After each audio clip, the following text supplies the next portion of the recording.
नमस्कार, सुरेखास किचनमध्ये तुमचं मनापासून स्वागत आहे। आज आपण मस्त अशी मेथीची भाजी कशी करायची ते बघणार आहोत। ही भाजी तुम्ही चपातीसोबत, भाकरीसोबत, भातासोबत खाऊ शकता। इतकी मस्त होते आणि सर्वजण सहज करतील इतकी सोपी भाजी आज आपल्याला कशी करायची ते बघायचं आहे। माझ्या चॅनलवर तुम्ही नवीन असाल तर माझ्या चॅनलला लाईक, शेअर आणि सबस्क्राईब करायला विसरू नका। चला तर मग रेसिपीला सुरुवात करूयात।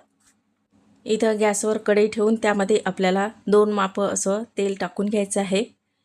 तेल छान गरम झालं की त्यामध्ये अर्धा चमचा मोहरी टाकून घ्यायची। मोहरी थोडी तडतडली की अर्धा चमचा जिरं टाकून घ्यायचं आहे।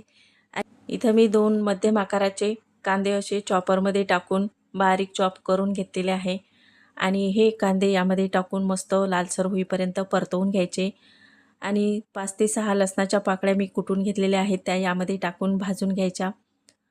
2 हिरव्या मिरच्या कट करून घेतलेल्या आहेत त्या टाकून घ्यायच्या आहे आणि ह्या सुद्धा यामध्ये टाकून मस्त अशा भाजून घ्यायच्या आहे।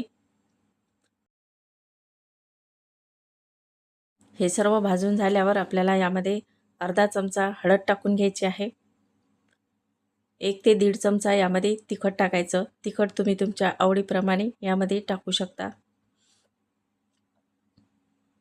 तर आता हे सर्व मसाला मस्त भाजून घ्यायचा आहे। तर छान असा हा मसाला भाजला गेलेला आहे। तर इथं मी अर्धी वाटी बेसन घेतलेलं आहे। हे बेसन आपल्याला यामध्ये टाकून घ्यायचं आहे आणि हे बेसन या सर्व मसाल्यामध्ये छान असं भाजून घ्यायचं आहे। म्हणजे यामध्ये हे छान असं भाजल्या गेलं की भाजीला पण छान असा खमंगपणा येतो आणि बेसन असं कच्चं लागत नाही। त्यामुळं मस्त असं या मसाल्यामध्ये भाजून घ्यायचं आहे। तर छान भाजून झाल्यावर त्यामध्ये थोडी कोथिंबीर आपल्याला यामध्ये टाकायची आहे। अशी फोडणीमध्ये कोथिंबीर टाकली की याचा जास्त सुगंध छान येतो। तर आता हे सर्व आपला मसाला मस्त असा भाजला गेलेला आहे आणि या मसाल्याचा छान असा सुगंध पण येत आहे। तर आता इथं आपल्याला मेथी घ्यायची आहे। तर मी इथं मस्त अशी अर्धी जुडी मेथी मस्त धुवून बारीक चिरून घेतलेली आहे ती यामध्ये टाकून घ्यायची आहे आणि मस्त अशी परतवून घ्यायची आहे।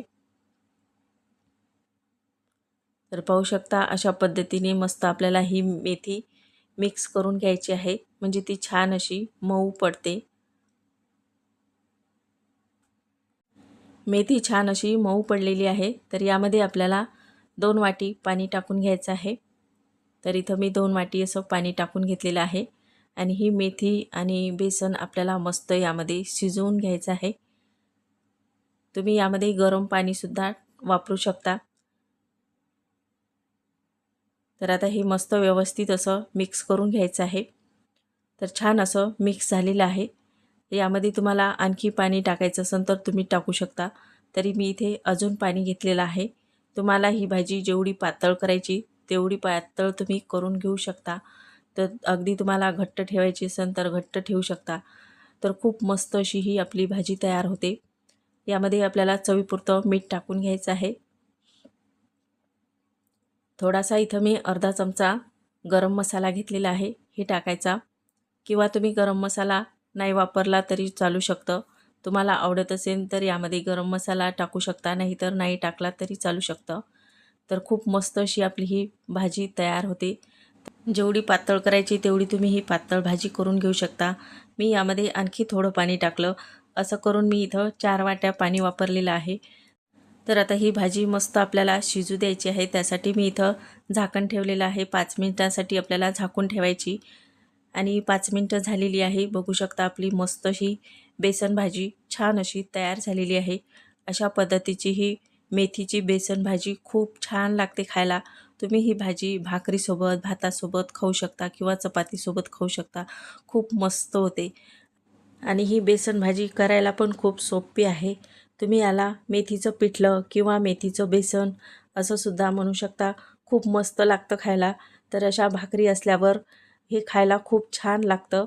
अशा पद्धतीचं बेसन पिठलं तुम्ही सर्वजण आवडीने खातील इतकं छान असं चविष्ट लागतं। अशा पद्धतीचं पिठलं किंवा बेसन तुम्ही पण नक्की ट्राय करून बघा आणि असेच नवनवीन व्हिडिओ पाहण्यासाठी माझ्या चॅनलला सबस्क्राईब करायला विसरू नका।